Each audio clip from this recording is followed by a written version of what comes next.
Speak into the mic. Please. You want to do that over here? Yeah. Okay. Yeah. All right. Thank you so much for inviting me to come.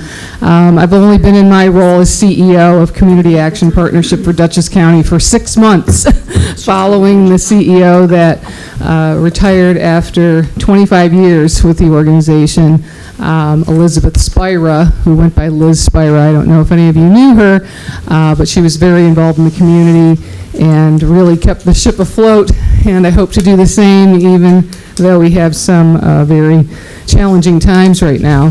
But you might see in front of you a handout here. I usually do this with a presentation, but this would be difficult in this room, so we'll just go with the handout. And then there's some brochures up there too that on the table that outline some of what we do.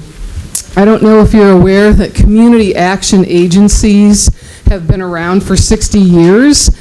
We are part of a national network of community action agencies. There's 1,100 in the U.S., and there's 49 in New York State. We cover Dutchess County, our particular agency, and we are a nonprofit 501c3. So we are funded heavily by the federal government, so that's why I say it's a challenging time right now. The shutdown has ended, but we still are waiting on congressional appropriations for the Community Services Block Grant, which is a major part of how we are funded. We also do weatherization in our agency, and with winter coming, there's lots of challenges there as well, and we've only been partially funded for some emergency HEAP through Dutchess County that just came last night to me, to our agency, and so we are working through those challenges. But just so you know, on the first page here, it shows that there's 4 locations for our family development centers. We have 4 of them in the county trying to serve north, south, east, west. So we have on Cannon Street in Poughkeepsie, in Dover Plains, which is technically Amenia on Route 22. We have a center in Wappingers Falls on 7 Mill Street. We used to be in Beacon, but we recently moved after we were asked to leave the community room there. Oh. So we found a site on 7 Mill Street, which has been very nice. And we have a site in Red Hook as well on East Market Street. Our Red Hook property, though, is being sold. Is going to be, we're liquidating that property, and we're going to be renting back from the purchaser there. But this is just one of the ways that we're trying to save money and cushion ourselves for what's coming federally. But the Red Hook property, even though that's being sold, we're still having a presence there. We have 4 food pantries, so 1 in each of these sites. And our food pantries are not just shelf-stable items, but we also have refrigerators and freezers, and we do frozen meat and those kinds of things that people can't get in a lot of other places. But the mission of our organization on the next page is really to partner with individuals and families to eliminate poverty and to identify the resources and opportunities available to help these families to enhance their self-reliance. Our goal really is to help them not to need us anymore. It takes a real act of courage for a lot of people to walk through our doors, to ask for help, but because many of them are very, I want to say, motivated to help themselves and to improve their situations, we do serve lots of folks. As you'll see on the next page, we were established, our community action was established in 1965, and we focus of course, on self-sufficiency, as I mentioned, and we partner with, I think it's 40 organizations now, but it was 39 when we wrote this PowerPoint a few months ago. And we are an agency that tries to partner with other organizations so that we're not taking on every social issue that there is, but that we're trying to focus on certain areas and also referring folks to other partners who might do some things better than we do. For instance, we don't do housing in terms of housing people. We don't do Section 8 housing, for instance, but we refer people to organizations that do. But we do help people with financial assistance with rental payments and utilities and those kinds of things. So we have what's called a tripartite board structure, and that means that we require, our national office requires all of us to have people on our board that are from elected public officials, private sector individuals, and people who are either low income or represent low income individuals, so that everybody in the community has a voice, and most importantly that the low income sector has a voice in what we do. As we mentioned, the Community Services Block Grant is what heavily funds us. And I just wanted to show you on the next page some statistics from Dutchess County that shows our poverty in the county. And you'll notice that 27% of families with female heads of household and children live in poverty, so we do have a heavy population of that group, but we also serve seniors, people with disabilities, folks who are working 2 and 3 jobs and they still can't make ends meet. So 28.4% of households live below what's called the asset limit income constrained employed level, which basically means that people are earning some kind of living, but it's not enough to meet their needs. We also have over a quarter of people in our county that do not have health insurance. So that is something we also try to partner with some of our organizations like Fidelis and MVP and Sun River Health and others that come to our offices, and they try to help clients to look at different types of health plans that might be affordable for them and that will offer them some kind of coverage. We do some crisis intervention, although we are not an emergency organization. We do some emergency help with heating and that kind of thing, but our goal really is to do more of a holistic plan with people who come in. And so we do an intake and we do a budget with the families that come in, and we talk to them about their goals. But for crisis intervention, heat is one of the big things on people's minds right now because temperatures are dropping. And so we do heating fuel assistance, utility assistance, clothing assistance. We have in our Dover, Amenia location a thrift shop where people can get clothing, but we also refer to other social service agencies as well. And on the next page you'll see more about the core of what we do, which is self-sufficiency, helping people to budget better, trying to help people to find better jobs. We have a Dress for Success program that is affiliated with a national Dress for Success organization, and we do mobile programs to high schools and colleges and community organizations.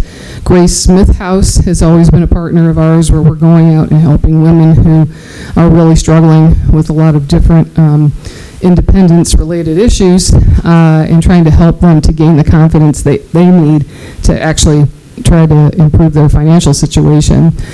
We also have a tax program.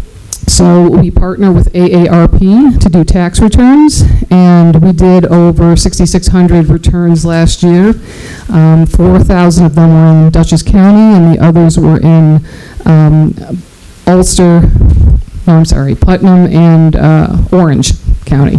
So we have some things going on with that program that's gearing up right now. Linda, is that only for people who qualify, AARP? No, AARP is a partner with us, but the qualifications are low and middle income. So it's a little more open than some of our other programs that are heavily income based. And we do prescription assistance in Dover, because we have a large population of seniors who need a lot of help with medical and transportation and things that are related to that. And so the Foundation for Community Health partners with us through a grant to help people with prescription assistance. And that is income-based. And just recently, the eligibility for that made it more difficult for people to get that assistance because the income now is lower than it was before, the income requirements. So that's when we're still helping people, lots of folks, but some challenges there. Who sets those limits? Well, for prescription assistance, that's a private grant, so the private grantor gives that guideline. We also help people with breast cancer treatment assistance, which means that if someone is in financial peril or they're in danger of being evicted, or if they need a wig because they're going through cancer treatment, they're referred to us by the breast center through Nuvance Health, and then also some people come to us from other providers, but Miles of Hope partners with us to give people some financial assistance. So we work with a family development model, which means that we come from a philosophy that all people have strengths. That instead of coming from a deficit model of what you're lacking, we try to work with people in terms of helping them understand, what have you done so far? I mean, how have you gotten to this place? Why are you still here? You have some strengths, and to help people to understand that they need support perhaps, but that they have some of their own strengths as well that they can pull from.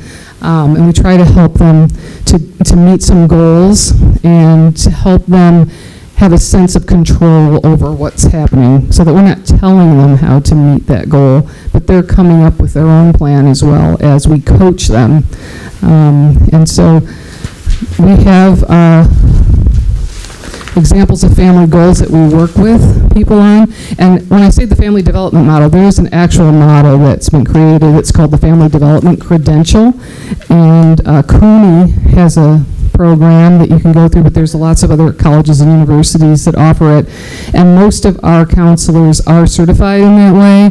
And one of them that we have now on staff, who actually has her bachelor's degree but doesn't have that credential, is doing the training very soon. So we're trying to keep people up to date on that. But kinds of things that we try to help people with, it might be anything from, I need to get my high school diploma. I never graduated. Or I have a job, but I need a better job. Or I don't have a job because I just lost my job, but I need someone to help me find a job that's going to be better for me. Or perhaps they need to apply for benefits that they've never done in their lives, and it's very emotional for people. A lot of people feel shame that, I have to apply for temporary assistance. But if you're in a domestic violence situation and you've got a cash flow problem and you have children and there's multiple problems happening, sometimes we have to help people understand that, the first step is to apply for the assistance you need to give yourself a step up so that you can get the foundation you need to get the basics taken care of, so that then when you do find the better job and the better circumstances, you can leave those benefits. But you need to sometimes do that. But we help them with household budgeting, finding better health care, finding affordable housing, which is very difficult in Dutchess County.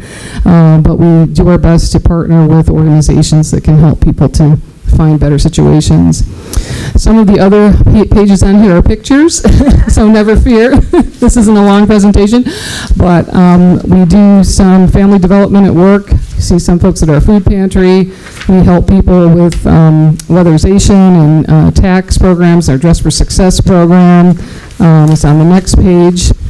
And our Dress for Success really is built to help women, but we do also have a Suited to Succeed program for men. We get very few requests from men for help with clothing or help, but we do partner with Exodus, which is a transitional program in Poughkeepsie that helps formerly incarcerated men to reintegrate into the community.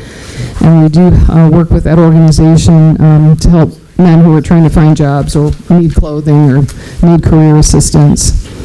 And then on the next page, you'll see our weatherization assistance program. This is different than HEAP in that this is a program that helps people who own their homes or have permission from whoever they're renting from to come in and do an assessment. We do an assessment of the airflow happening in their dwelling to see if they need things sealed, plugged, and insulation put in, etc., to lower utility costs. And so these are some pictures there of that happening. We often help people who are disabled, the elderly, children, and also people who are low income. And if you turn the page again, you'll see that we make it warmer in the winter and cooler in the summer. So we also have a cooling program. And actually, the county gave us additional cooling money this particular summer because it was so hot, and we had much more requests for cooling than we could handle. So we did a lot there as well. But after weatherization, you'll see that the typical home saves about 35% on energy consumption, which is significant given the cost of utilities. So just as a little bit of history, the next slide, I won't read this to you, but basically the U.S. Department of Energy established weatherization assistance in 1976 to assist low-income families who lack resources to invest in energy efficiency. So some homeowners who are eligible don't have a cost involved with this. Some, if they own their homes, depending on the situation, they may have either a low cost or they may partner with us on something that they want to do. But mostly we're trying to just lower the costs of folks who are having trouble meeting their utility bills. The local impact is that in 2024, we served over 1,700 households, representing almost 3,000 individuals, and over 600 homes received energy assistance, weatherization, furnace repair, or electric reduction. Just recently, we were told that we're not getting our heating equipment repair and replace funding because of federal cuts. And this will mean that people that we helped to replace old furnaces or to clean and tune their furnaces are not going to get that assistance. It will mean that people's pipes will freeze, and that will be a bigger problem. So we will try with our unrestricted funds to help people where we can. But we are hoping that, the Congress will pass funding for the specific weatherization assistance program, and also that folks who do give or donate to us will do so with unrestricted funds so that we can put them towards things like that. We did help also almost 1,200 households accessed our food pantry. We give people 3 days worth of food per month. Now they can get more than that given different circumstances, but usually we try to do at least 3 days worth of food for every member of the household every 30 days, and then we also refer to other food pantries, and there's lots of churches and other organizations that have pantries, so all of us trying to work together to help families get what they need. And then SNAP just recently was re-implemented, right? But it's going to take a while for all the systems to get into place, and some people are going to have a disruption of services for a month or two. So we did get a lot of great assistance from the community in helping with that. So we're very grateful for that. And we're grateful to this town as well that helped us recently with a donation, and we definitely appreciate that help. And we're very grateful for your assistance and partnership. For the tax program, we've already talked a bit about this, but individuals, families, and seniors who are moderate to low income help, they get help with free tax preparation, and that helps them to get tax credits as well. And in 2024, through this program, between the tax credits that people received in their refunds and the number of returns that were filed, over 3.2 million in refunds and credits were achieved, and that's a great economic impact to the community. We have lots of volunteers who help with this. Some of the volunteers do the tax returns with the person, but we have a lot of volunteers that do other things, like they're making phone calls or they're greeting people at the door, so we're always looking for volunteers. Linda Eddy runs that program and has done a wonderful job of that, and that's gearing up right now where volunteers are being trained, and we're setting up sites for the training as well as for the actual preparation. And that will be on our website in terms of the different places too where people can get help. Appointments are usually made through United Way's helpline, which is 211, and it's a very good program. Our partners supporters are on the next couple of pages. This is just a sampling. It's not everybody, but these are lots of folks that I've already mentioned. But we also partner with Regional Food Bank. They give us quite a lot of food and so, to run our food pantries. And we also have private funding from some folks that help us with healthcare issues. And the Office for the Aging partners with us on our Beacon Meals Transport program, which is basically a program that supports seniors who want to go to the Friendship Center in Beacon, and they get a meal there, they can socialize with others, and we actually pick them up at their door, take them to the center, and then take them back home.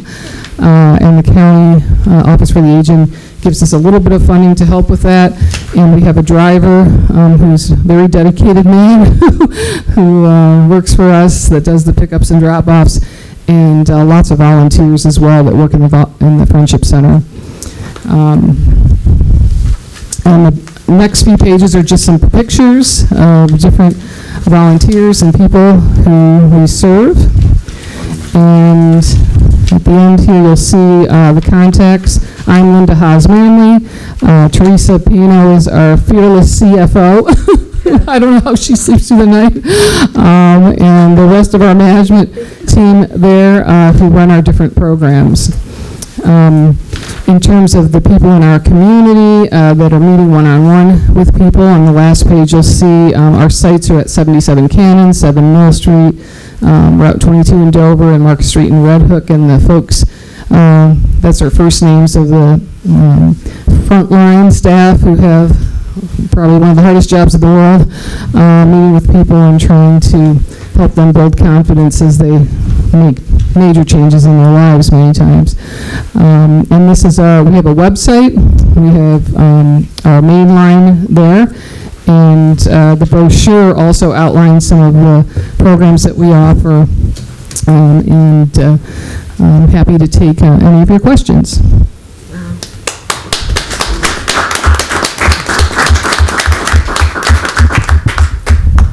Linda, how big is your paid staff as opposed to your volunteer? Well, we have about 20 paid staff. Most of them are full-time. A couple of those are part-time staff, but most of them are full-time. We have, for the tax program alone, probably 70 volunteers. So we probably have between 70 and 80 volunteers at any one time. We have several volunteers who also work for the Dress for Success program. So that's where some of our other volunteers work. The volunteers in the Friendship Center tend to be volunteers of Office for the Aging and the Friendship Center versus our personal volunteers, but we have a few that work for that program as well. So it depends on the timing of what time of year, but we have lots of volunteers, but we have to sustain 20 paid staff, and this is a skeleton staff right now. We used to have more like 26 staff, but some people have either retired, left for other opportunities, or were downsized because of the economy. Our weatherization crew recently was laid off. It was a very painful decision that we had to make given the current circumstances, but we're working with a very skeleton staff. We need a second staff member really in the Dover office who is doing incredible work, but just lots of folks in the Dover Armenia area coming to us for help. And so we like to have a bilingual person there too. Sure. And we lost that person to another job. and we have not filled the position yet, but we are working to find the funding to do so. We're waiting right now on the federal government to make some decisions. When the shutdown happened, Trump, as I call him, I can't call him anything else, I'm sorry, I don't know what side of the fence you're on, but I'm not a fan. But in any case, when the shutdown happened, he put CSBG and weatherization on a list of zeroing out the budget to give us nothing. So the Congress, however, is very supportive of weatherization. I don't know if you see Pat Ryan's emails, his weekly emails. He's always talking about weatherization. I visited his office. I visited Mike Lawler's staff. I've been out in the community just trying to garner support for the different programs. And I will say I'm thankful that Patrick Ryan has signed or co-signed a bill to reauthorize the CSBG grant. And I know that Mike Lawler has been very supportive of weatherization. And so I'm hoping that our state and federal officials will fight for this. I know there's bipartisan support for low-income HEAP, and there has been bipartisan support as well for the Community Services Block Grant that served community action agencies for over 60 years. So we're hoping that they will make good on what the Congress wants, because Congress does want to fund both of these programs. I know there's a lot that has to happen. The appropriations have to go on, and then there's the pocket rescissions, which is very scary. Or even programs that get approved may have significant reductions. And so everybody is just holding their breath right now. Our organization is about 70% funded federally. So it's a scary situation.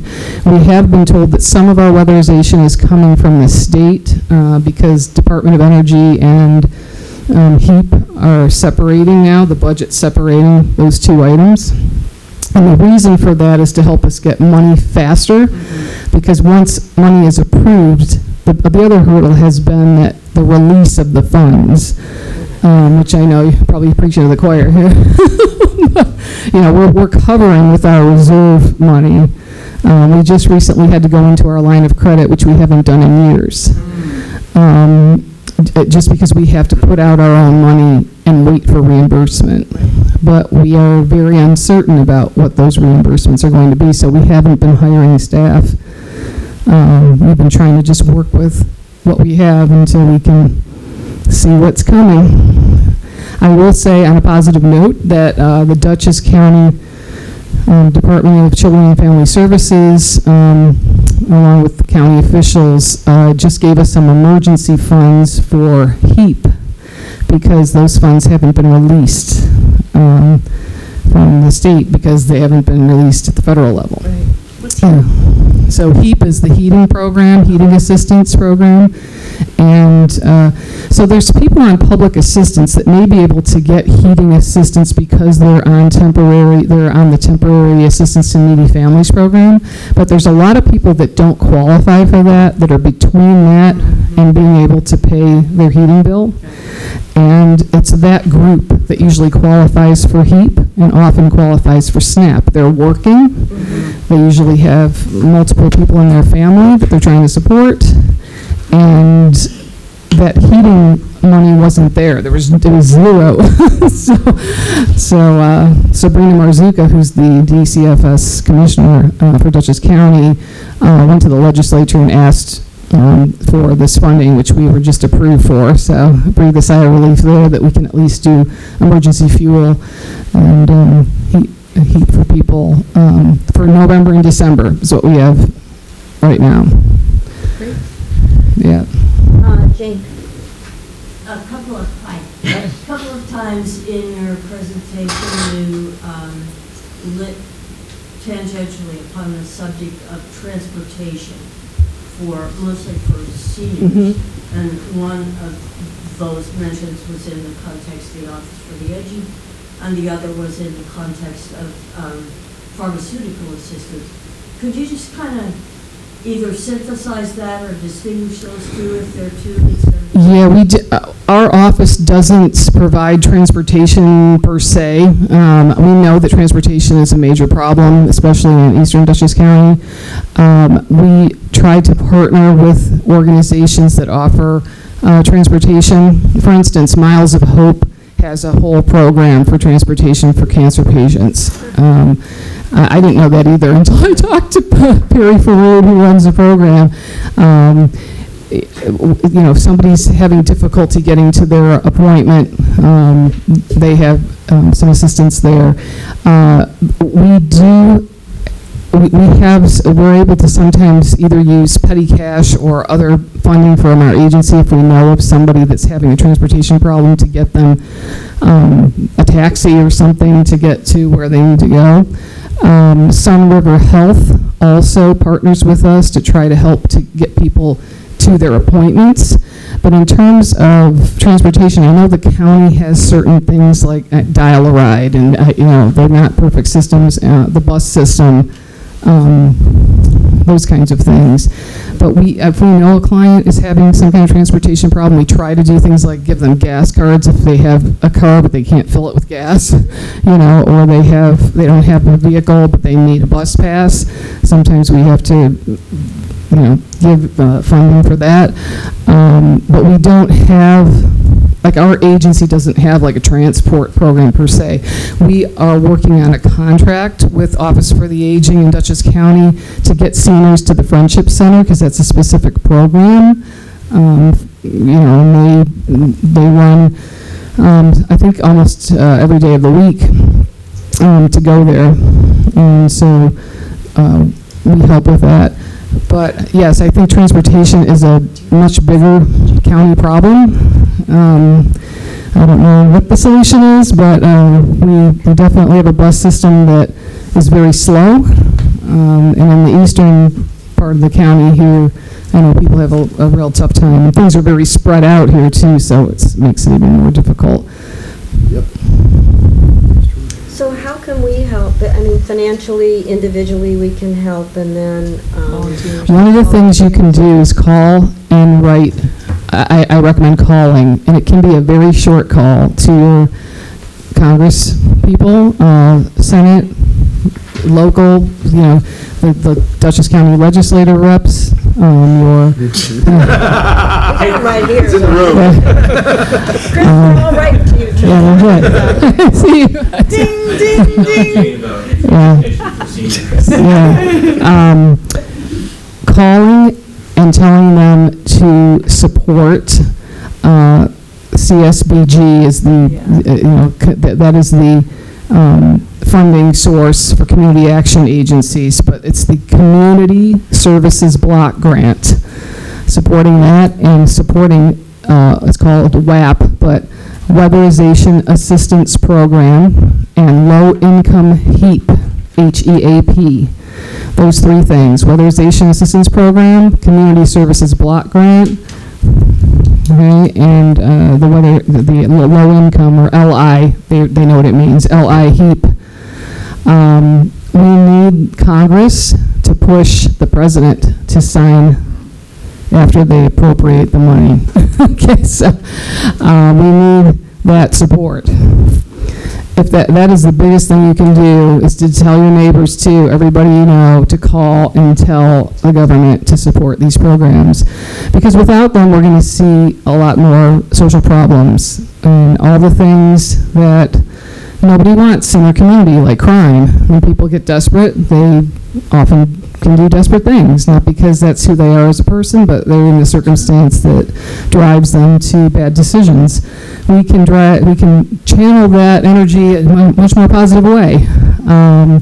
And we've been doing so for 60 years and helping people to resolve their lives. And some people will say to me, well, you know, if they keep coming to you, then you're not helping them resolve their problems. But a lot of the people that come to us don't have to come to us again because we've helped them. I had somebody come up to me, who shall remain unnamed, came up to me at the town's mayor's office and said, I just want to let you know, I fell on hard times a few years ago, and I came to your agency and you helped me and I don't know what I would have done otherwise. Wow. And I'm in a much different place now.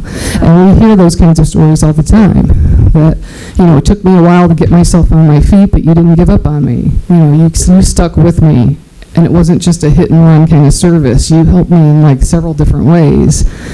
And so that's the kind of service we want to provide, but without the funding, we're going to end up having to cut programs and possibly staff. And both will be a problem. So in terms of donations, we have donations you can give through our website very easily. We take donations by check, credit card, all kinds of things. A lot of people want to donate clothes and food, which is great, but we really need funding to fund our staff, to fund special programs that we want to do that we can't do without that support. We lost one of our grants, private grant, that was supporting our Dress for Success program. That program needs funding, especially if the CSBG doesn't pass, because that was a huge part of the funding for that program. But we're helping people get jobs through that program. So, the whole point is to help people elevate themselves to more self-sufficiency. So those kinds of donations are very helpful to us. But calling, and I recommend calling rather than email or writing, because calling is more effective. All you have to do is call the number. You can find your representatives online, call the number and say, I want you to support this. This is my zip code. And that's all you have to say. They won't ask you, they won't badger you or anything. Sometimes people are afraid to call because they think it's going to be awkward. But these are folks who are answering the phones all the time, and they want to know what people are interested in, and that will be very helpful to us. So I was going to ask, in what sort of way can the town of Stanford help, like on a physical level, like if you do drives or something, or a program that needs, boosting, can we help in that sort of way? Is that permissible, Sometimes, yes. Right now we're down a staff person in our office, and on food pantry days, which are Tuesdays, we have a heavy food pantry day there. If you contact myself after this meeting, if you know folks that want to help with something like that, we do need sometimes people to help us, especially people that can speak any type of Spanish. It's helpful, but that's not necessary, but it's helpful. In terms of drivers, the Beacon program has a specific set of drivers who do that work. If people are from that area, we do sometimes need backup drivers for the Beacon Meals and Transport program. So if you know anybody who lives anywhere in that area that's interested, we would entertain that. Because we have a paid driver, but sometimes if he has to be out, then the county has to pick that up. But yes, those kinds of things are helpful. I think if we have any more questions, what we should do is give you Linda's phone number and reach out to her directly. Absolutely, yes. I don't want to take up too much of your time. I know you have a long agenda probably. This has been so great, and I can't, again, I'm just so bowled over by the amount of services that you provide and your outreach and the dedication to actually launching people as opposed to little Band-Aids. Yeah. And, I'm so sorry you're going through such hard times, and this organization isn't the only one. It's like no, I think the community action agencies across the nation are very worried right now. Many of them also run Head Start programs. We don't have Head Start at our particular agency because Astor Services down the street has that program. But many of those Head Start programs are also government funded. So yeah, anything you can do to tell Congress and Senate to I think we'll start. support. This is a tough time of the year to be soliciting. I mean, every organization, I got 3 in the mail today that I've supported in the past, but I think we can start a telephone campaign here. Oh, absolutely. And get a bunch of people to make phone calls. Thank you. We'll be calling Pat, who's already with the program. Yeah, he is with the program. I think but when it comes to the vote, we need him to stay the course, as they say. Thank you so much. Thank you.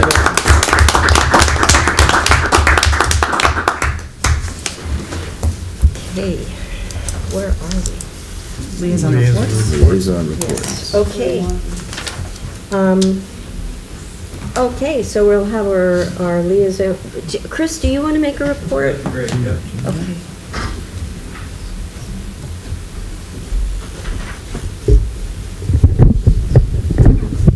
Hi, everyone. Hello. Hello, Hi. Chris. Chris Drago, your county legislator. Congratulations. Thank you. A few things going on. It's, one, it's budget season, so this is the time of year when we are in Poughkeepsie getting presentations by the commissioners of the different departments to understand what their budget proposal is for FY26. Following the county executive's budget presentation just a few weeks ago. There were 3 sessions this week, and then we will have another one on Monday. All of this, the budget is available online if you're interested, and you can see sort of comparisons year over year, actually going back to 2024. And then you can actually watch all the webcasts of the meetings as well if you're interested, and you'll see the agendas, and then you can sort of skip through. I know emergency service is something that we all care very deeply about, and there's a whole. So on Monday, that Bill Beal gave an update on the emergency service budget for next year, which is flat to this year, and which will just be a continuation of what we had in the budget this year, which is supplemental service, which I've been saying hasn't helped our part of the county as much as it's helping other parts of the county. But Bill has made some adjustments to the way supplemental is sent out now, so that instead of sending it out, I think it's at 9 minutes, it's being sent out at 5 minutes. So now these fly cars and ambulances have a better chance of actually getting to our part of the county because they're deployed faster. Mm-hmm. So I was pleased that he was able to sort of look at the data, make a tweak, and we're actually still waiting for the Q3 data, and he says that in the Q3 data he's starting to see some improvements. So we'll keep an eye on that. Wendy, I saw your newsletter giving an update on EMS, and I saw that there was a question around the possibility of Northwell buying Empress. And so I texted Bill Beal to just understand what his understanding of that was. And he said, no, it's just a rumor, which he has been told is untrue.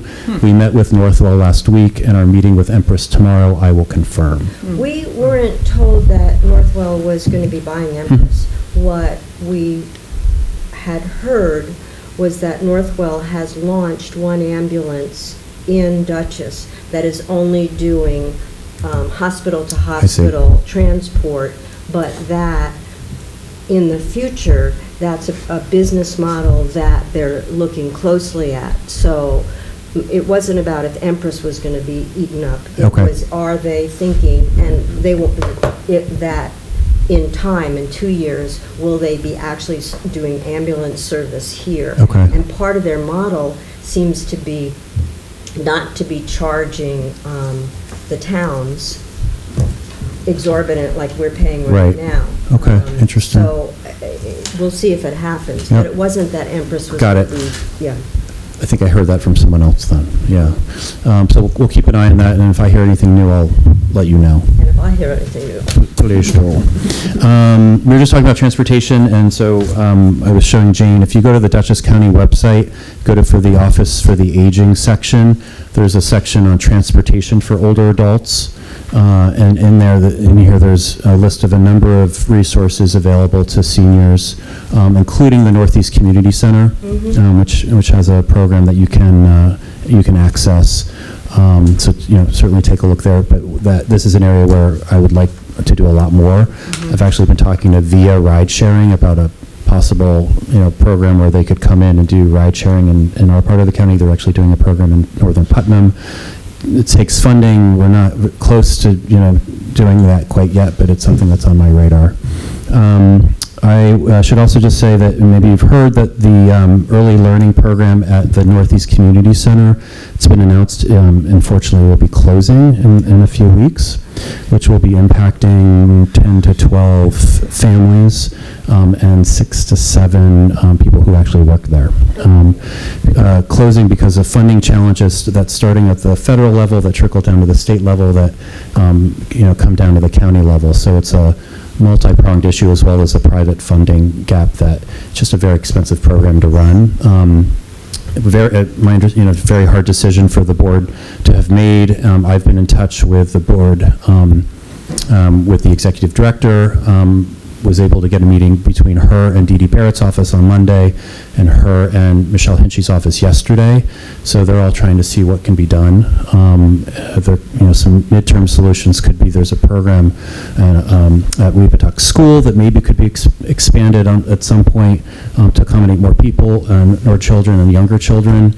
And then eventually there's the plan for a bigger facility for Northeast Community Center in Millerton that could have a more dedicated space. The current space, part of the issue is just not adequate and very expensive. And so just a number of issues, but just if you hear of anyone affected, let me know if you have any ideas of how we could help this problem, because if you don't have childcare and you can't work, it just becomes a compounding issue, but just something for us all to be aware of. And then I would just say, finally, it was Veterans Day on Tuesday, and I had the chance of bringing Jim Hewer and Gloria to a pasta dinner that the county put on in Pine Plains a few weeks ago, celebrating veterans, and it was at the end, the person organizing goes around and said, everyone from the Army say hi, everyone from the Marines, and then at the end it was everyone who has a Purple Heart.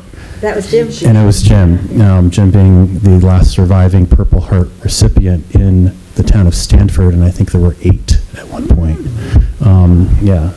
So it was great to be there with them. I think I'll leave it at that for now, but thank you for the opportunity to say hello. Thank you. Thank you. Yep. Teddy, Mine are actually quick tonight. that's fine. So Climate Smart Communities, the biggest update we have is we are opening up we have an Instagram account now, so we will be getting out the member profiles. I'm sorry, I missed, what did you say? I'm sorry. This was supposed to be quick. It's Now, my fault. the Climate Smart Communities Task Force. Okay. The biggest update is we have an Instagram page. So going forward, we are going to release bios and et cetera of the current members of the board. Okay. And we will be giving, obviously, updates and information, meeting, et cetera. Haunted Fortress, this year we did pretty good.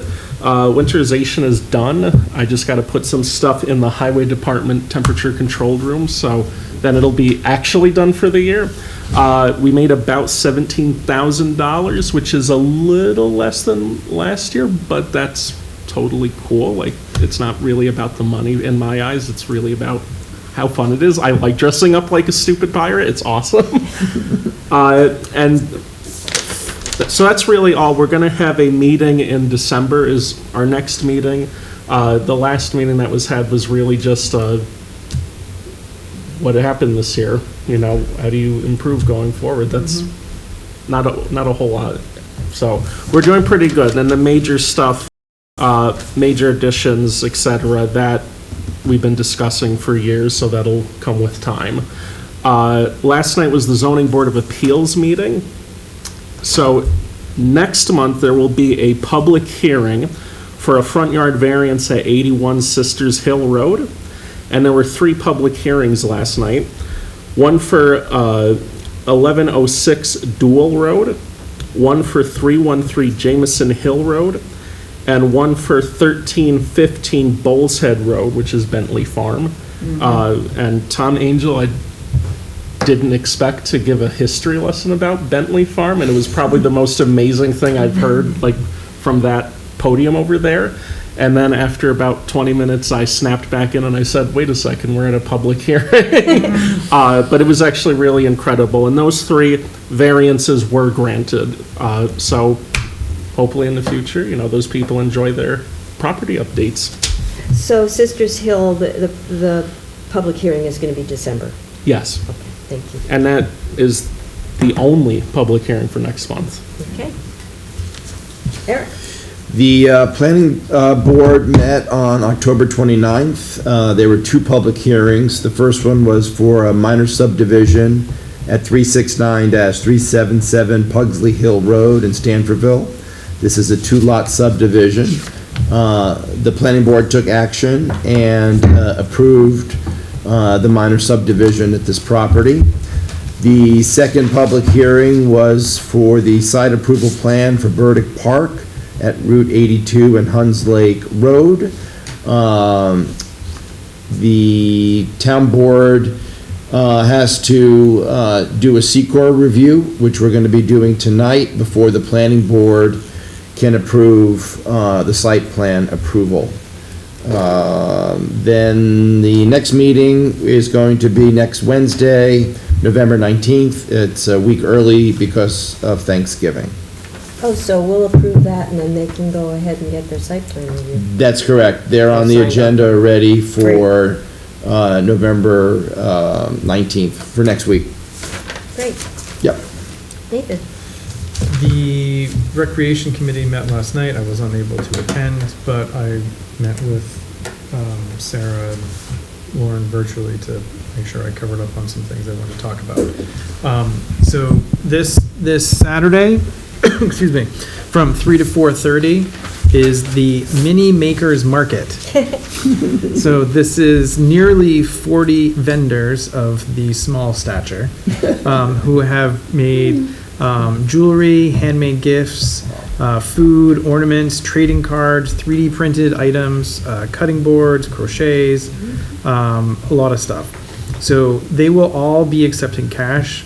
And Venmo. Some of them will also be taking Venmo. That's fun. So Take credit That's from cards. 3 to 4. So, yeah, if you have a small individual, come and support their friends, and if not, you should come anyways and support some of the local youth.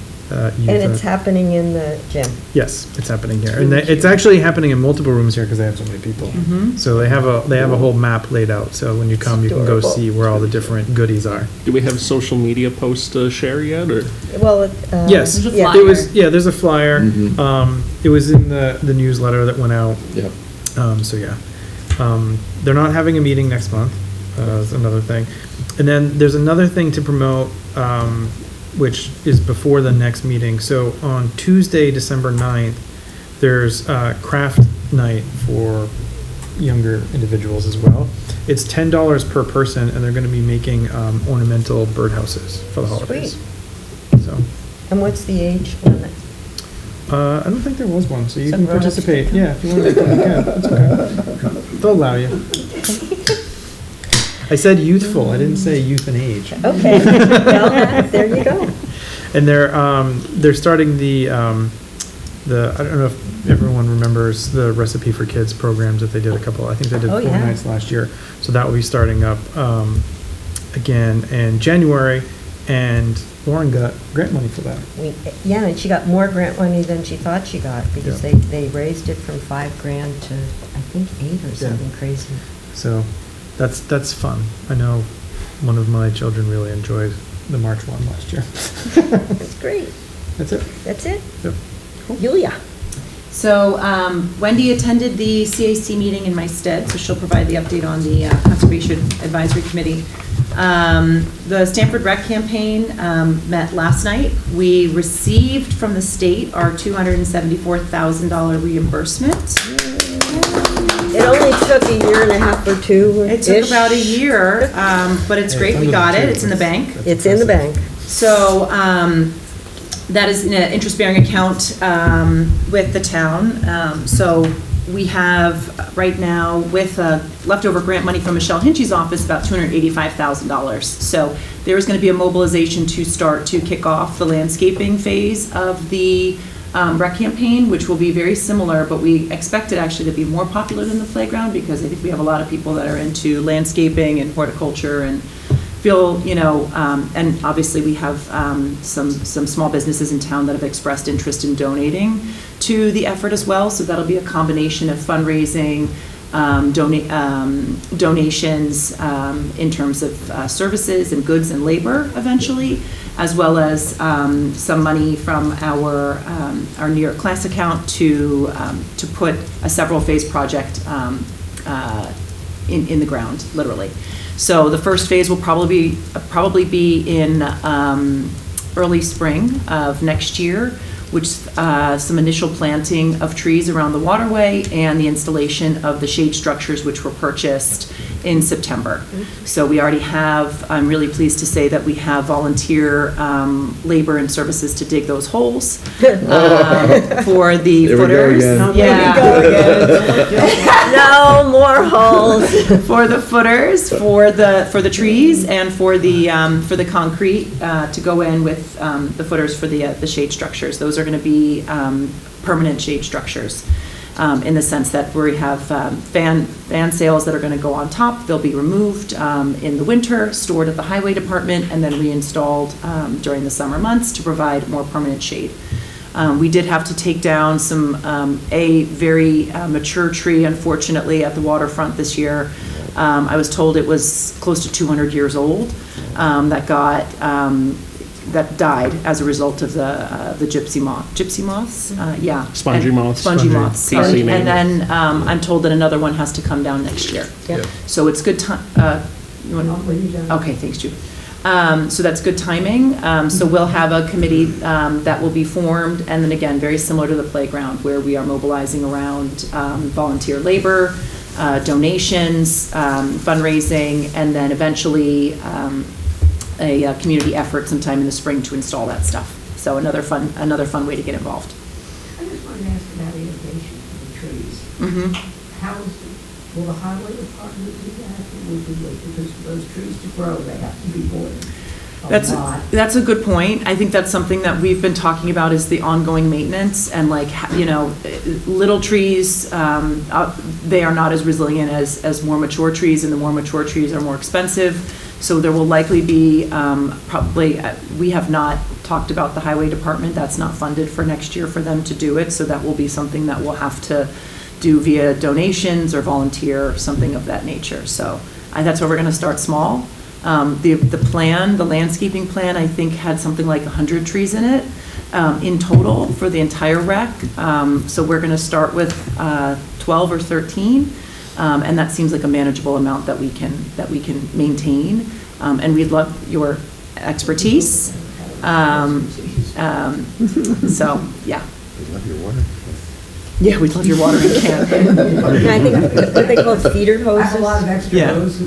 A lot of feeder hoses. Yeah, and I think we're pretty jazzed up, because the community was obviously galvanizes around the community garden every year, and obviously the playground. So it's we're hopeful. It's another opportunity for the community to show up and get involved. The community really wants a dog park, I know. especially since the CAC is really wanting us not to run our dogs in many places, so we need a dog park.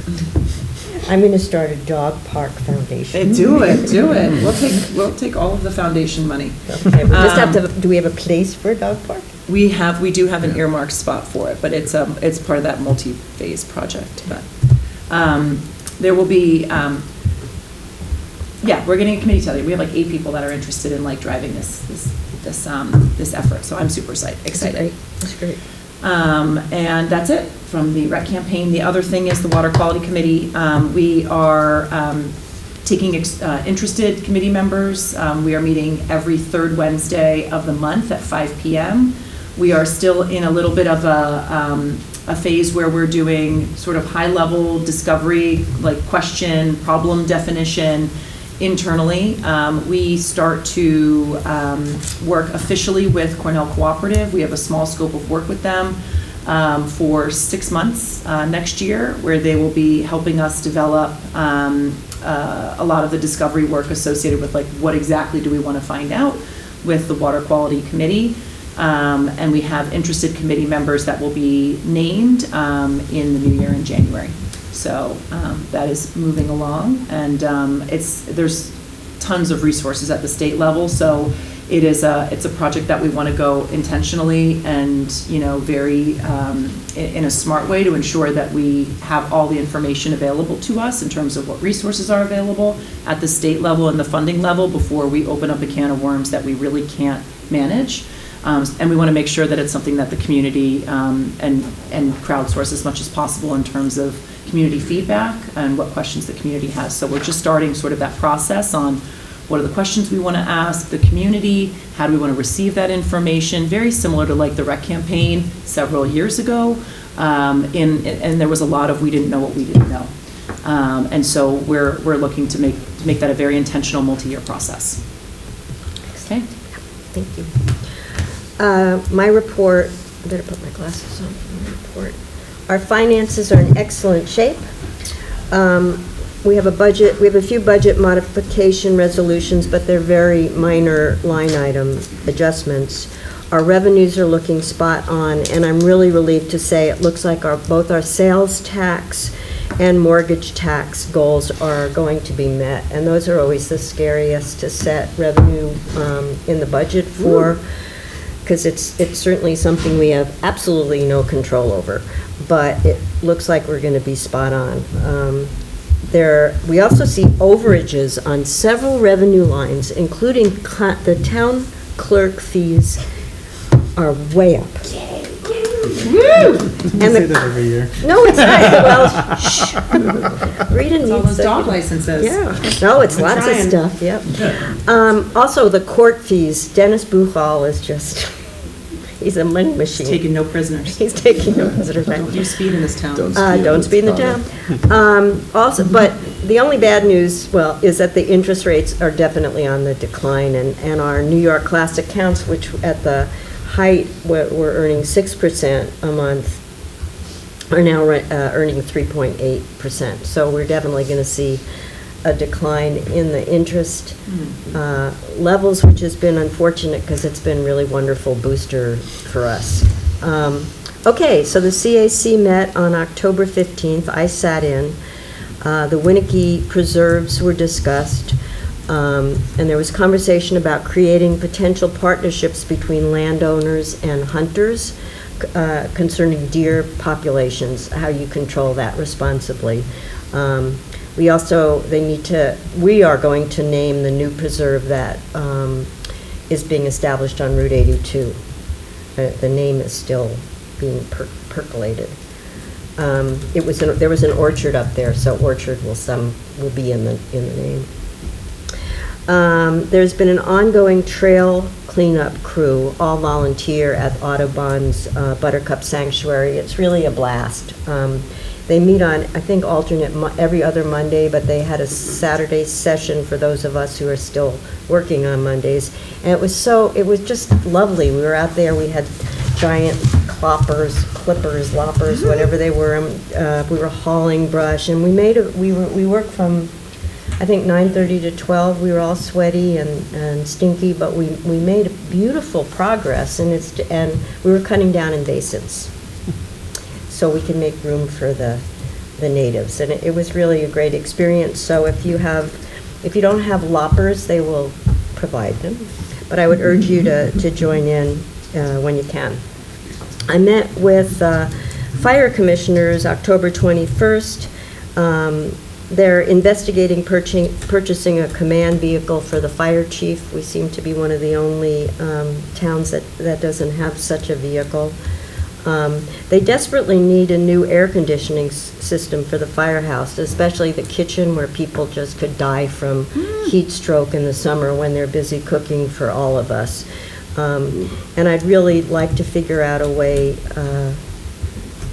to help fundraise for that, because it's hard to budget for it. It's expensive. But Do we have an estimate yet? they were talking about $40,000. I think, wow, Nathan, such a look. Anyway, it's because I think they need to do the whole firehouse, but the kitchen really needs super duper uber strong. Sure. So I just feel so badly. They're in there cooking and anyway, that came up. The 2026 budget was adopted for the fire company. That was $476,177. And next month, I can't remember what day, there's going to be an election for the fire company officers. The zoning commission, we've adjourned until January 2026 when the new budget kicks in, and we also will discuss new procedures moving forward. Because the way it's been structured has been, I think, frustrating for everyone. The zoning commission works hours and hours and hours and hours, bringing in speakers, having conversations amongst ourselves, and then we formulate a proposed ordinance, and then it goes to the town board and kind of gets redone all over again. So all that initial work has happened, and then all these changes happen. And even though we instituted a few months ago having unofficial public hearings so we could get feedback before we actually presented what the town board ended up coming up with, there just has to be a better system to move forward with. And I know Julia's going to be talking to Tom Angel, who's our chair, and hopefully we can just streamline it so it's not so complicated. I mean, it's hard enough to write a zoning ordinance. But anyway, so hopefully we'll have a better plan for next year. Okay, ambulance and EMS. This week, 4 ambulance commissioners and I met with Robert Stuck, who's the executive director of Empress EMS, which is the company that purchased Northern Dutchess and is currently servicing, I think, most of Dutchess County except for the towns that have their own ambulance crews. So we need to sign a new contract for 2026, and they were planning on a 5% raise. And I said, whoa, wait a minute. First of all, we've already done our budget, but second of all, we had an understanding with Northern Dutchess that there wouldn't be a rate increase until we got ALS service. And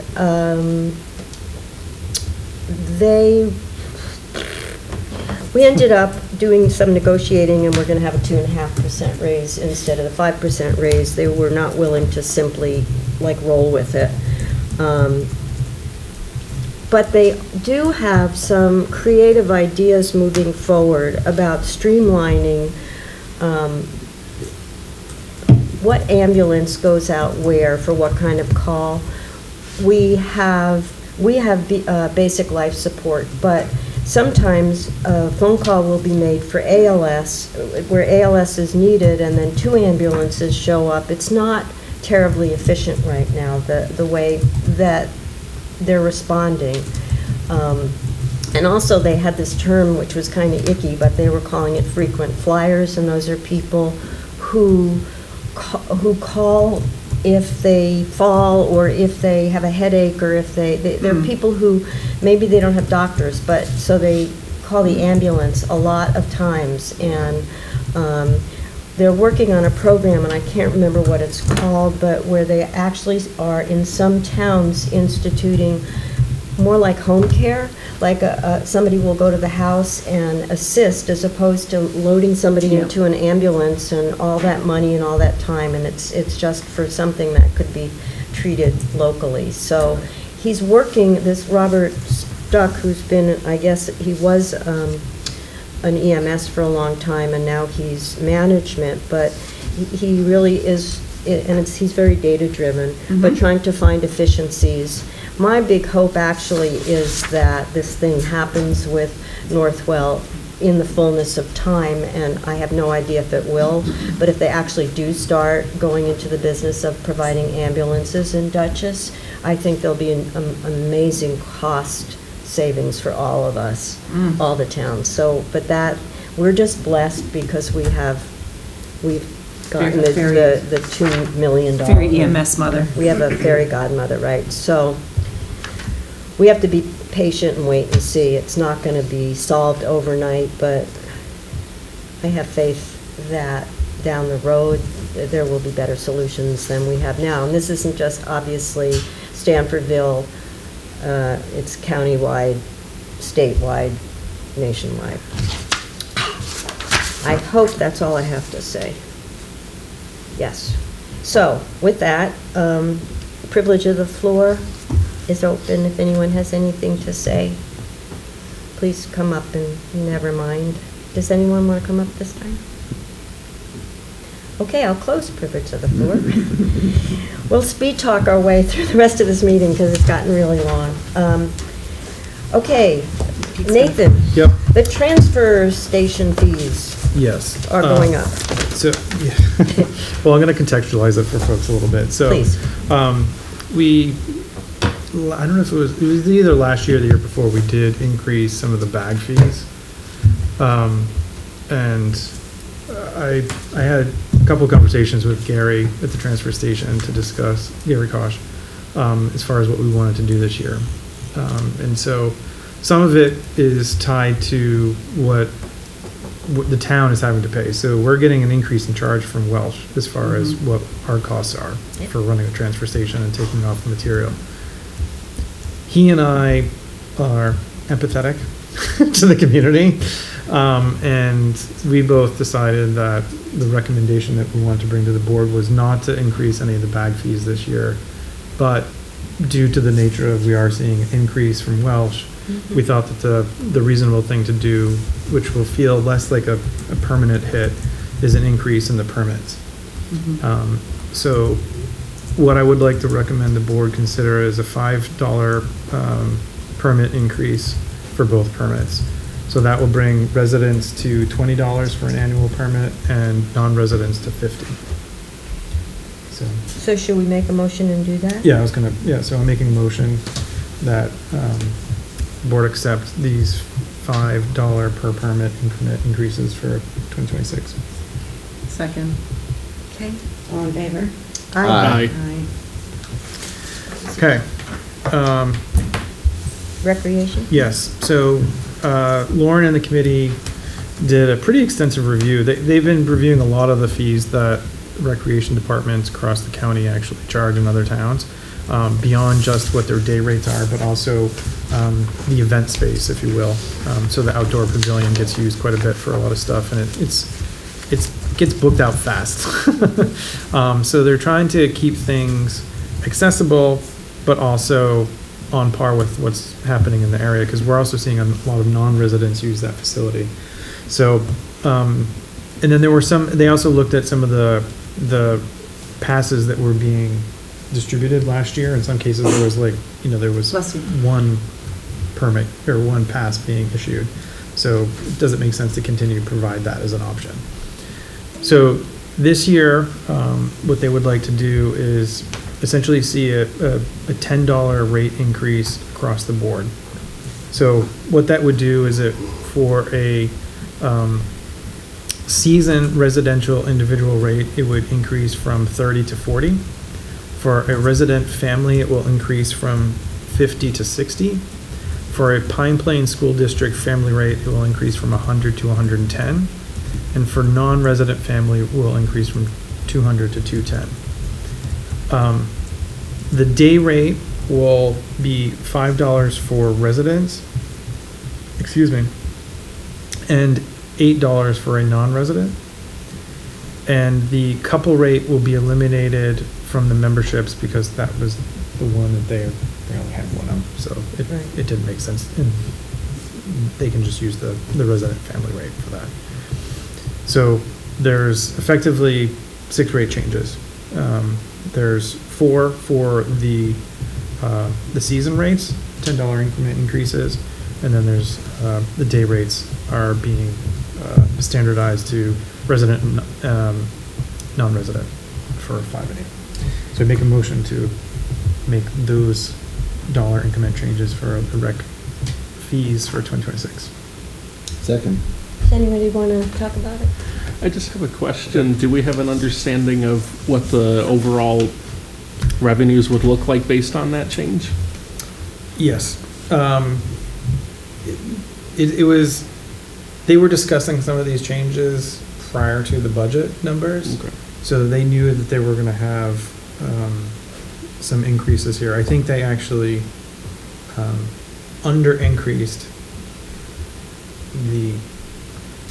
so the value that these are going to go up, I think will actually end up being higher than what they were predicting as far as revenue. Okay. So they did put that in there. And again, they're trying to make this comparable to the surrounding areas, but also still make it accessible, primarily, obviously, for the residents. The non-resident fee is 200, but it gives you a lot of access to the place this summer. And I assume this is still a pretty competitive rate compared to other areas, yes? Okay. Yes, yeah. That was why they did a lot of research on it, because they wanted to see what everyone was doing, and try to do a comparison of different services and that kind of thing. Are seniors free? Yeah, the senior rate will stay at 0. Yeah. Yep. How about the pavilion? The pavilion fees have not been defined yet. Okay. So, whoever the liaison is in 2026 will have to work with Lauren. And they don't need to define those yet because the pavilion's not open. Mhm. So, Right. When does it reopen? March? no, it's No. later than that. Okay. Yeah, it's closer to the end of It's school. more like May. May. Oh, wow, Yeah. okay. I thought it was May, no?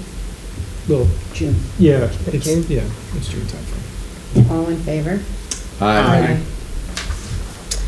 I did not bring the building fees with me. I have them if you want them. Well, Julia, why don't you walk us through? I'll just say that Katrina Gore also works in the building department in Claverack, and she came and said she thought that some of our rates were quite low compared to other towns, and she made just a few suggestions. It's not at all across the board, but there were a few fees that she suggested that we raise. Yeah. So, no changes to new builds, additions, accessory buildings. Out the changes, we will be making looks like about 8 to 10, so I'll just list those out. Wood pellet stoves installation will go from $150 to $175 permitting fee. Fireplaces from $150 to $175. Hot tubs, $125 to $150. A new roof from $100 to $150 permitting fee. A fence from $75 to $100 permitting fee. HVAC, electrical or plumbing, $125 to $150. Sprinkler system, $125 to $150. Oil tank removal abandonment, so making sure that that's done properly, from $150 to $175, and these are typically from those that are buried or inside the house. Replacement, $150 to $175, so replacement oil tank. And then we are removing a $10 mobile home inspection fee. It's inside the house too, or just that? I thought it was just underground. It just says removal abandonment. Yeah, that's not, I don't think it's in your house. I think it's only if Yeah, it's the in the in-ground ground. ones. Okay, Yeah. all right. So then the replacement is in your house. Yeah. All right. Okey dokey. Thank you, ma'am. Oh, so you make a motion to, I make a motion to accept the updates to the building inspection fees. perfect. Second. Any All in favor? discussion? All in favor? Yes. Okay, and now for our very patient peanut gallery out there. We're all here. I know. Thank you for being here. I'm going to turn this portion of our program over to our beloved counselor. Okay, so the town board is completing the seeker procedure that was started a couple of months ago, and it declared its intention to be lead agency. This is about Burdick Park, by the way. This is Burdick Park, yes, and we circulated notices to other involved agencies. No agencies have responded.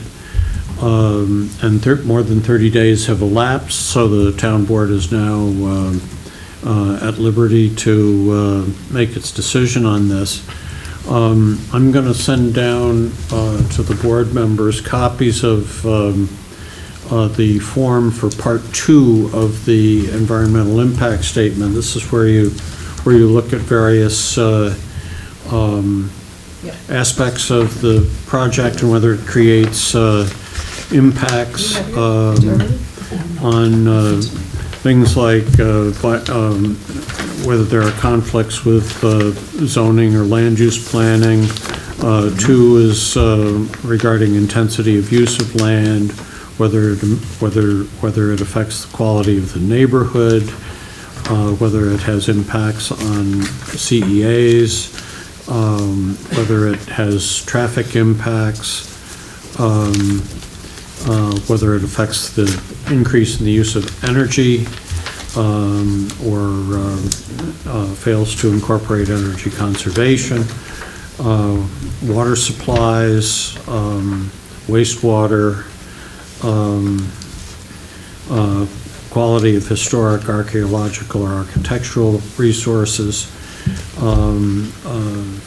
effects on natural resources like wetlands and water bodies, or potential for erosion, flooding, or drainage, or hazard to environmental health. And these were looked at by the committee and its members, and basically the recommendation is that there are no impacts on this, and in fact, this is going to enhance and protect environmental characteristics, and which are a featured part of the site plan, and will provide educational and recreational opportunities to the community. So if there's any thought that there are some substantial impacts there, the board can discuss them. But if this looks okay, then the board can proceed, and basically there's a short statement in part 3, which is the second page, that that the project will conserve and protect the natural features and environmental characteristics of the site, and provide opportunities for recreation and education. And if so, then a negative declaration can be adopted. And we have proposed resolution, and do we need copies of the proposed resolution? I would like a copy. I don't have one. We have a couple there. You want? Emailed it this evening, didn't You did. you? Yeah. I have the email. Everybody It's okay? nice to have a physical copy on hand. Do you want me to read through it, Wendy, or how would you like to proceed? Uh-oh, it says 11A, is that the right one? Yes. Yeah. Yeah, okay. Yeah. Well, you got me so nervous about the letters now. We're good tonight. We're good tonight.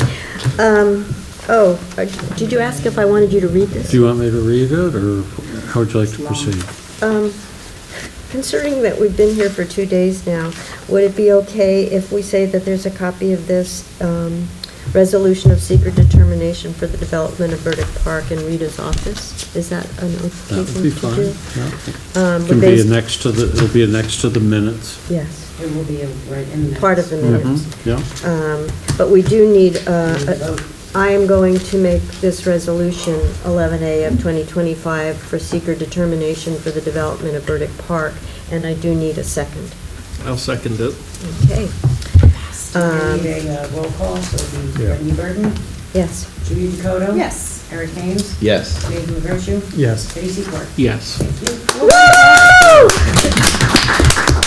I think it was 5 years ago that I proposed Burdick Park. Okay, We got through the secret tonight. And so this is a coordinated coordinated review, so this also is the neg deck for the highway permit and for the planning board and for whatever else ensues when construction starts. So do we already have assumed as lead agency? Yes. Yes. Okay, Yes. so we're all set. Yep. My one hope is that we get the sign up sooner than later, so people know they literally can go walk in it even before it's complete. My hope is to just get those machines in there. Yeah. Well, we all have our hopes, Judith. Follow I want people to know it's, We're gonna like, stick with 11A. take a walk. We're gonna have to go to B. It was icing earlier today, so. Okay, there were no bids came in for the cemetery work that we need to do, so I don't know where that leaves Finally Kathy. Getting with the program. I know. Well, Kathy will go out.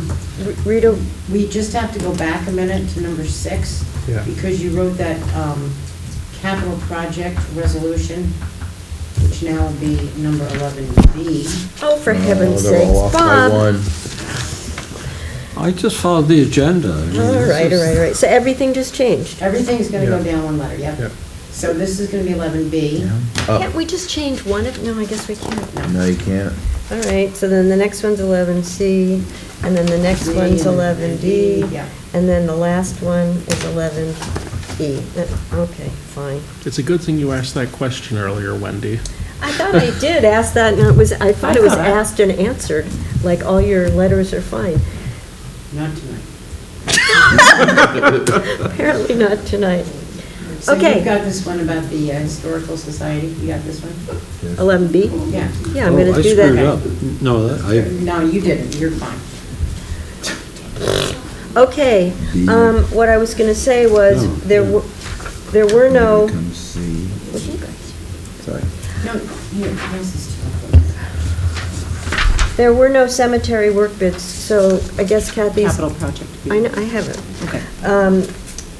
Kathy's gonna have to go back to the, well, One was received oh, 2 days after the formal bid opening. I opened it in Kathy's presence, and I've just put it on my desk in a safe place for now. So I think she will have to rebid. okay. God bless you. Okay, we're gonna speed talk our way through the resolutions. Resolution 11B, to create a capital project H41 for Burdick Park, whereas the Stanford, well, I don't know, this may be premature at this point. I'm gonna hold off on this All right. entirely, because we're gonna All right. meet with Bob and Just give it Charlie. back to me so I Yeah. can keep track. God bless you. So, Our actually, letters don't change. gosh darn it, okay, so now we're at the first 11B of 2025, to transfer funds from New York Class Building Reserve Fund to the General Fund, whereas the town of Stanford paid for several necessary repairs to Town Hall in 2025 from the building account ending in 162040, and whereas the New York Class account ending in 0006, Building Reserve, contains funds for this purpose, and whereas the town of Stanford will transfer funds from the New York Class account, Building Reserve, to the Millbrook General Fund account. Now therefore be resolved, the supervisor is authorized to complete the following budget modification and transfer funds from the Building Reserve account to the General Fund. And in total, we're talking about $16,109.28. They were for window replacements in the supervisor's office, Fox Air, that was Hobson Windows, Fox Air put in the mini split in the basement to temperature control Patty Knapp, who was freezing to death and sweating to death, depending on what season it was.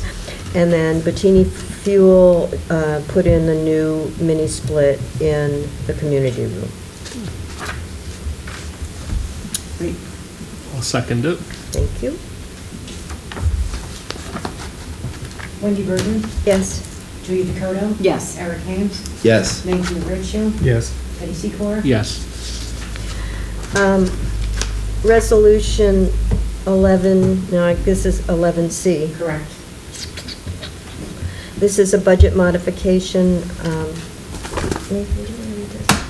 I have it. And you don't need to read all the numbers, I don't think. Okay.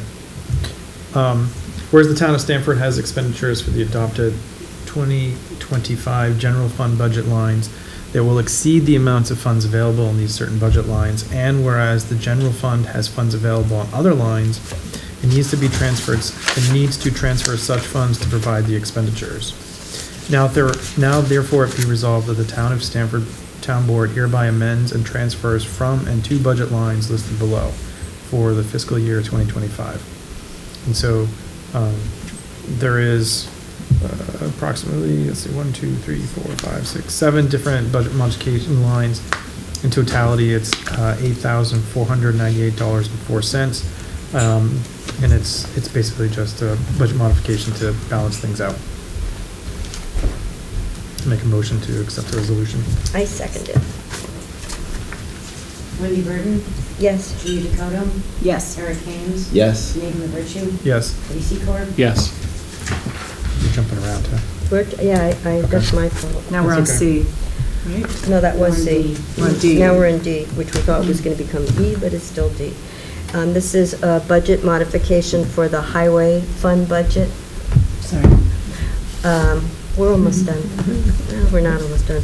Whereas the town of Stanford has expenditures for the adopted 2025 highway fund budget, the budget. That's a good the budget. abbreviation, the budget. The budget lines that will exceed the amount of funds available in these certain budget lines, and whereas the highway fund has funds available in other lines and needs to transfer such funds to provide for the expenditures, now therefore be it resolved that the town of Stanford Board hereby amends and transfers from and to budget lines listed below.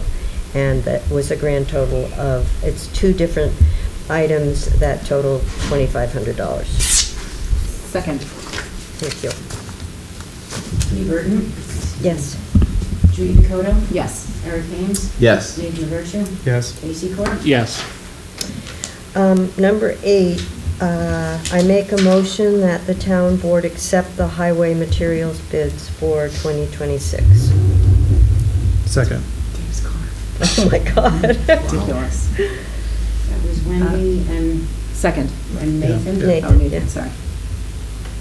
All in favor? Aye.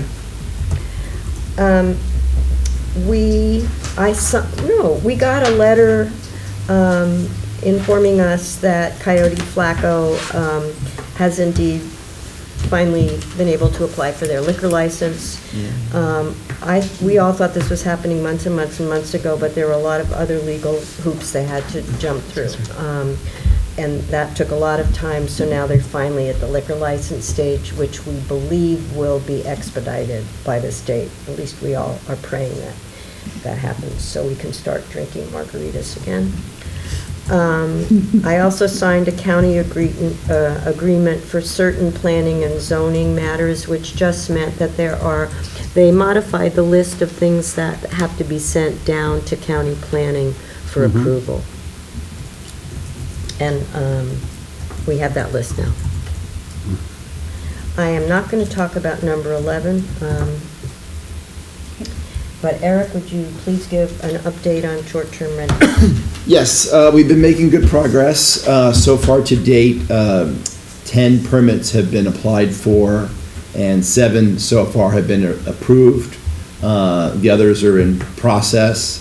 We've been working closely with Granicus, which is the company that the town contracted with to perform some tasks in regards to short-term rentals, like address identification, compliance monitoring, and manning a 24/7 hotline.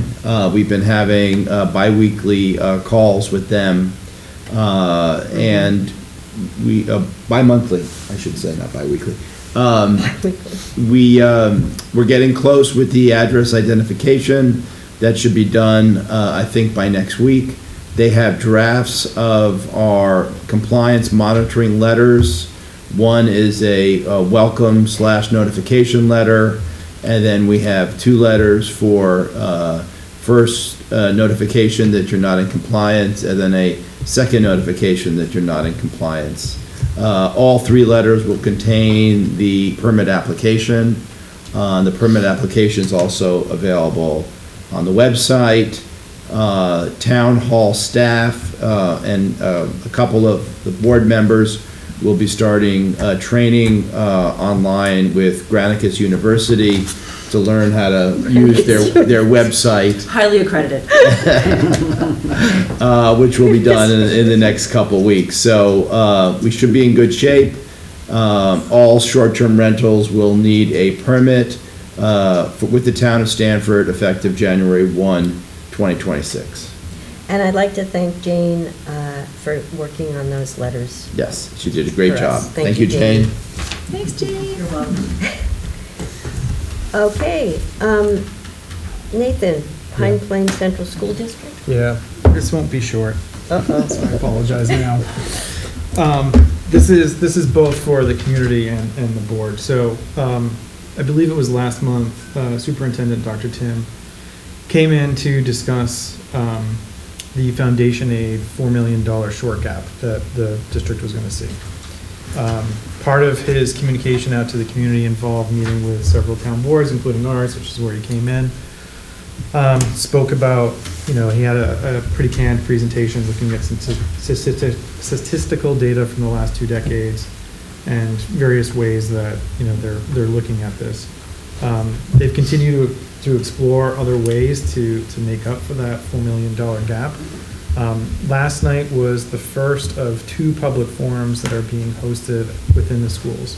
So last night was being held at the cafeteria at the high school. Next Wednesday, it's being held at Cold Spring. I am going to put a little bit of personal elements on this, so I apologize, but I think it's worth sharing. Is that there was actually 2 individuals representing the school board that were there. One whom I was emailing with today, and we were both lamenting the lack of participation from the community. Mm-hmm. So my partner and I were there, and there were 2 other parents. What? There were 4? Excuse me. Yeah, there were 4 parents. You're kidding. There was 2 members of the school board. There was Sorry. There was 1 member of the faculty, and then there was a bus driver and their partner. And That's unbelievable. And then a member of the press. It wasn't Patrick. Yeah. And I think they were optimistic and hopeful based on the number of tables that they had set up that they were going to have a much larger audience. So I can't imagine that people are completely disengaged and disinterested in this particular topic. Maybe I'm just of a different mind than I am, but I was very surprised to see that there weren't a lot of people. But I think that also their communication and promotion of it has been somewhat suboptimal. They haven't done anything as far as mailing. They've sent emails out, but you're only going to receive that if you have a student in the district. And then they have put it on their Facebook page, but they haven't done much beyond that as far as promotion. So, Well, no wonder there were 4 people. so I have reached out to the supervisor of our town to see if she can include it in her newsletter. I've also mentioned it to Chris Drago to see what he can do as far as promotion. I think with, Mary Jane, right, Patrick? Mary Jane. Mary Jane was there, so Jenkins. she will be there, or she was there, so hopefully that will get some attention, that there's a second one coming. And then there's also an action network in town, so that's willing to email folks to let them know about it. So what I'm doing is I'm going to convey what was discussed. Okay. So the intention was to review a lot of what was shared with us. He's made some edits to the document, the presentation. I won't go into those in detail, but there are people that are hearing about this and they're talking to him about what they think might be suggestions. So they've been doing further analysis, and to close Cold Spring would net them a 1.5 million operation savings. That's not 4. No, it's not been very helpful. Yes. If they were to close Seymour Smith, it would gain them 1.5 million annually in operational costs. So if you close both of them, that's 3 million. So Still not enough. it's still not 4, but I am under the optimistic impression that the state will come through, even though we have a different wealth ratio now within the district, that we will still see some financial aid. So if they can get 25% of what they have, and they were to move all of the students, pre-K through 12, into the Stissing High School, that would allow them to operate with their existing per pupil costs, Wow. which, by the way, is the highest in the county. So, And everybody would fit in that one building? yes, so 20 years ago, the enrollment was 50%, about approximately 50%, or 2x of what it is now. Right. So from a population standpoint, they would have adequate space.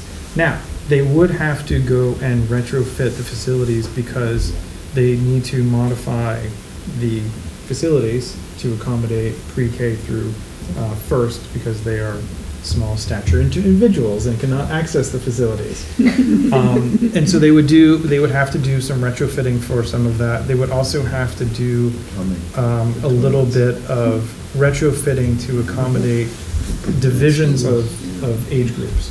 So other schools have done that in the area at other points in time, but those are expenses that they would have to incur. So they would be capital expense projects that they would need to institute in order to do that.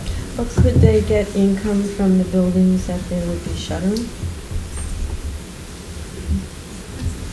Potentially, but those are fixed and finite, and they don't know what they would do. So that's part of what was this discussion, is that if they vacate one or both, what do you do with them? Right. Do you sell them?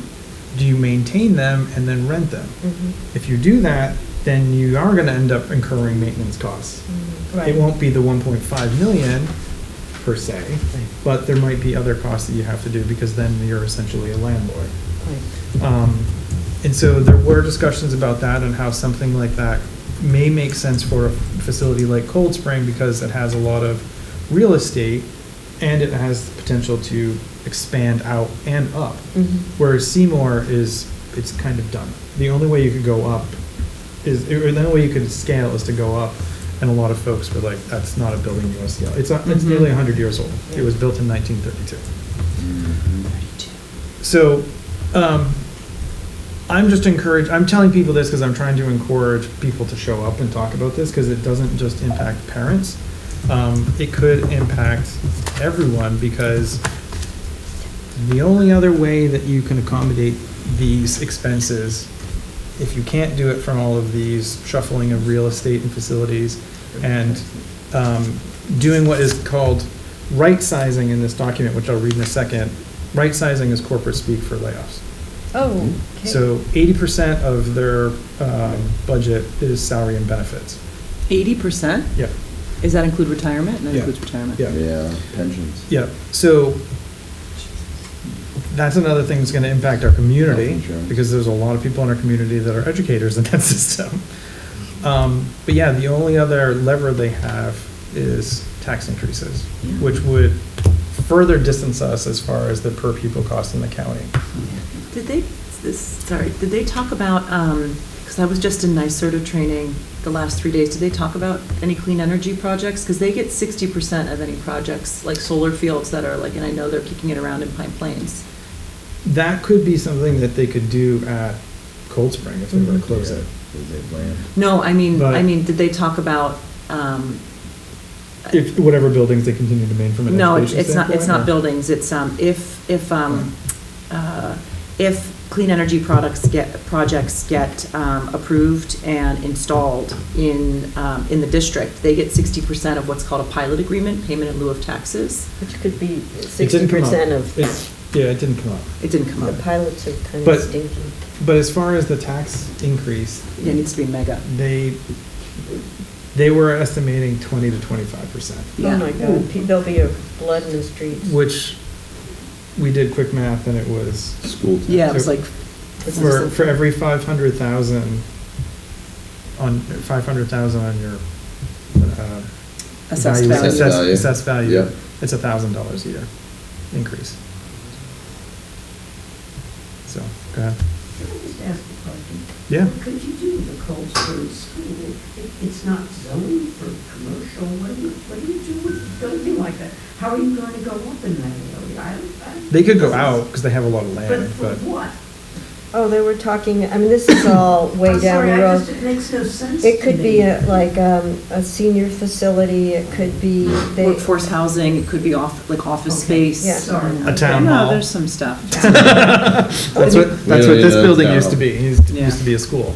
Thank you. But yeah, Oh, that's there are other things that it can be, particularly that building. It'd be much easier to do because it's a lot more modern. So That's a lot of land and parking. yeah. Recreation. So as part of the forum, what they're asking individuals to do is to come in and participate and and to share an opinion and a point of view, but they do have several questions they're asking, which is, what current strengths of the district do we need to preserve?